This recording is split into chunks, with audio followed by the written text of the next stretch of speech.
네, 집중 취재 보도국 신현수 기자 자리했습니다. 안녕하십니까? 안녕하세요. 네, 오늘은 이 화장품 업계, 뷰티 업계에 대해서 분석을 해왔다고요? 네, 맞습니다. K-뷰티 인기와 기술력은 좀 입증된 지 오래입니다. 네. 최근 주식시장에서도 화장품 관련 주식이 많은 관심을 끌고 있는데요.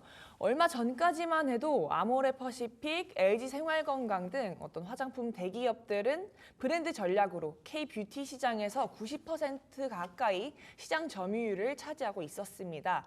그러나 지난 10년 새 많은 것들이 변화를 했는데요. 그러면서 제조업자 개발 생산인 ODM사들이 새롭게 떠오르기 시작했습니다. 대표적인 기업으로는 한국콜마 그리고 코스맥스가 있는데요. 오늘은 이와 관련한 화장품 기업들에 대해 취재해봤습니다. 네. 첫 번째 키워드는 K-뷰티 대기업 울고 ODM 웃는다입니다. 현재 K-뷰티 대기업 브랜드사들의 호황기는 사실상 끝났다고 할 수 있습니다. 설화수 브랜드로 대표되는 아모레퍼시픽과 브랜드 후로 론칭하면서 중국 큰손들의 소비를 이끌었던 LG생활건강 등의 실적은 예전만큼 못한 상황이라고 할 수 있는데요. 반면에 국내 화장품 ODM 업계인 한국콜마 그리고 1992년 설립 이래 ODM에 주력하면서 현재까지 글로벌로 도약하고 있는 코스맥스는 계속해서 성장하고 있는 상황입니다. 네. 자, 자체 브랜드로 승부를 본 게 아닌데 ODM 업체들이 이렇게 뷰티 시장에서 주목을 받게 된 이유는 뭔가요? 중소 그리고 중견 기업들이 선도하는 브랜드가 네. 인디 브랜드라고 하죠. 인디 그렇죠. 브랜드가 ODM사를 만나면서 화장품 ODM사들이 주목받기 시작했습니다. 네. 그간 인디 브랜드들은 대기업을 뚫고 자신만의 브랜드를 뭔가 알릴 만한 힘이 없었는데요. K-뷰티 방향성과 판도를 바꾼 건 소비 트렌드 변화가 가장 크다고 할 수 있습니다. 네, 알겠습니다. 자, 이 소비 트렌드 변화를 짚어줬는데 좀 더 자세히 살펴볼까요? 네, 2017년 중국 사드 배치 문제로 한중 관계가 좀 악화됐었고요. 그렇죠. 그때 다양한 브랜드를 취급하는 멀티 브랜드 숍 채널들이 좀 부상하던 때였습니다. 그러다 확 변하게 되는 변곡점이 있었는데요. 그게 바로 지난 2020년 전 세계를 강타한 코로나19라고 할 수 있습니다. 2010년대까지만 해도 로드숍과 면세점 등 오프라인 채널을 주로 이용하던 소비자들이 코로나를 변곡점으로 온라인과 비대면 채널 중심을 이용하기 시작했습니다. 그러면서 젊은 층을 중심으로 가성비 또는 가심비를 따지는 성향이 늘어났는데요. 이때 럭셔리, 프리미엄 브랜드가 아닌 중저가 브랜드가 시장의 주목을 받게 됐습니다. 네, 자, 인디 브랜드들이 홀로서기 쉽지 않았을 것 같은데 어떻게 이들이 ODM사와 함께 성장할 수 있었던 건가요? 네, 사실 인디 브랜드들이 뷰티 시장 내 입지가 부족한 상황에서 홀로 나서긴 쉽지 않았는데요. 그렇죠. 이때 한국콜마와 코스맥스와 같은 ODM사들이 인디 브랜드들의 위탁 생산과 개발을 담당했습니다. 약간 반도체계의 TSMC라고도 합니다. 화장품계의 TSMC다 막 이렇게 네네. 말도 하는데요. 네, 따라서 화장품 관련해서 좋은 아이디어만 있으면 언제든 ODM 업체에 맡겨서 일을 실현할 수 있게 된 것입니다. 따라서 화장품 유통 채널 변화가 신규 브랜드들이 시장에서 스며들 수 있는 적기였다라고 할 수 있습니다. 네, 두 번째 키워드는 아모레퍼시픽, LG생활건강 침체기입니다. 네. 네, K-뷰티 전통적 강자였던 아모레퍼시픽 그리고 LG생활건강은 초기 중국 시장에 좀 집중을 했습니다.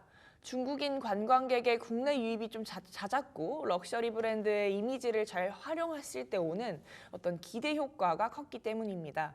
그러나 편중된 중국 의존 전략은 중국인 관광 감소에 따른 면세 채널 부진과 또 합리적이고 실용적 소비를 강조하는 트렌드 대두 등으로 좀 좋지 않은 선택이었다라는 평가도 나오고 있는데요. 이와 함께 아모레퍼시픽과 LG생활건강 실적도 이전에 비해서는 좀 꺾이는 분위기입니다. 네, 자 그러면 아모레퍼시픽 실적부터 한번 좀 살펴볼까요? 네, 아모레퍼시픽 화장품 부문 일단 해외 매출로 보면은 네. 아모레퍼시픽은 지난해 해외 매출 1조 3천억 원대를 기록하면서 전년 동기 대비 6% 감소했습니다. 네. 북미와 유럽 매출이 각각 62%, 58% 증가를 했음에도 불구하고 아시아 매출이 크게 줄면서 전반적인 실적 하락을 견인했는데요. 이 중에서 지난해 아시아 내 중국 매출 비중이 50%에 달합니다. 이로 보아서 이제 사실상 아시아 실적 대부분을 중국이 좀 좌우한다고 보면 좋을 것 같습니다. 네. 네, 또 아모레 퍼시픽 해외 영업이익 같은 경우에도 지난해 적자 전환되면서 432억 원 손실이 났습니다. 아모레 퍼시픽인 대표 브랜드인 설화수가 리뉴얼 출시되고 이러는 등의 노력에도 불구하고 좀 쉽지 않았던 것 같습니다. 네, 알겠습니다.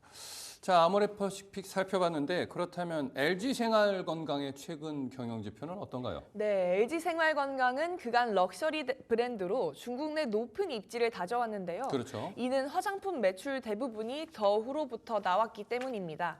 LG생활건강은 2019년까지만 해도 뷰티 사업 부문 매출 4조 7천억 원대를 좀 기록을 했었는데요.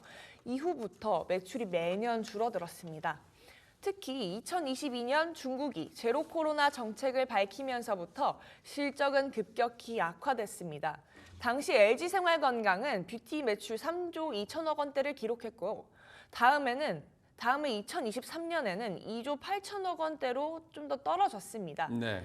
현재 LG생활건강은 올해 경영 목표로 중국향 사업 건전성 확보를 내건 상황입니다. 이는 중국 정부 정책 기조 변화에 따라 국내 화장품 사업이 크게 영향을 받는다는 것을 좀 체감한 것으로 보이는데요. 네. 그나마 좀 다행인 점은 최근 중국 정부가 경기 부양책을 내놓으면서 좀 소비가 촉진될 거란 전망이 좀 강하다는 점입니다. 네. 네, 마지막 키워드는 한국콜마 코스맥스 부흥기입니다. 현재 K-뷰티 시장에서 두각을 나타내고 있는 한국콜마는 높은 R&D 역량을 보유하고 있습니다. 전 직원의 30% 달하는 인력이 연구 개발에 힘쓰고 있는데요. 코스맥스 또한 전체 인력의 25%가 연구 개발 인력으로 있습니다. 그런 만큼 이들을 찾는 브랜드사들 또한 매년 늘어나고 있다고 합니다. 네. 네, 이들은 일찍이 이제 자체 브랜드 사업을 뭔가 좀 키워나가기보다는 네네. 기술 개발과 제조 역량을 모아서 다양한 브랜드들이 성장할 수 있는 발판을 마련해줬습니다. 네. 그런데 또 이제 한국콜마와 코스맥스 차이는 분명히 있습니다. 한국콜마는 최근 중국에서 벗어난 미국 시장이 좀 눈독을 들이고 있고요. 코스맥스는 오히려 다른 뷰티사들이 탈중국 기조를 보일 때 중국 시장을 좀 더 공략해야 한다, 이런 입장입니다. 네. 자, 한국콜마가 미국 시장을 공략하는 데는 어떤 이유가 있나요?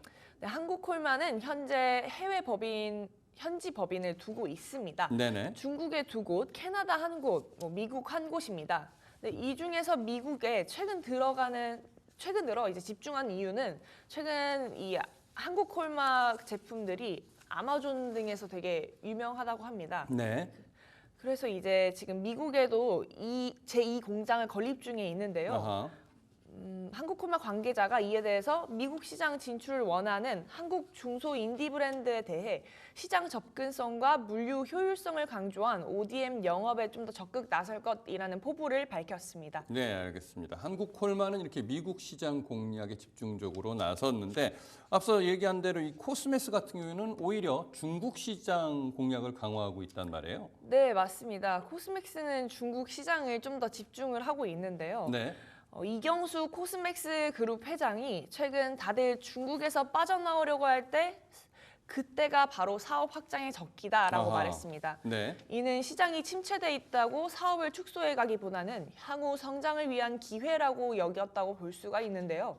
코스맥스는 일찍이 해외 주요 거점 지역에 생산 공장을 설립했고 2004년 국내 화장품 ODM사 최초로 중국 시장에 진출하기도 했습니다. 네. 또 2013년에는 광저우로 사업을 확장했습니다.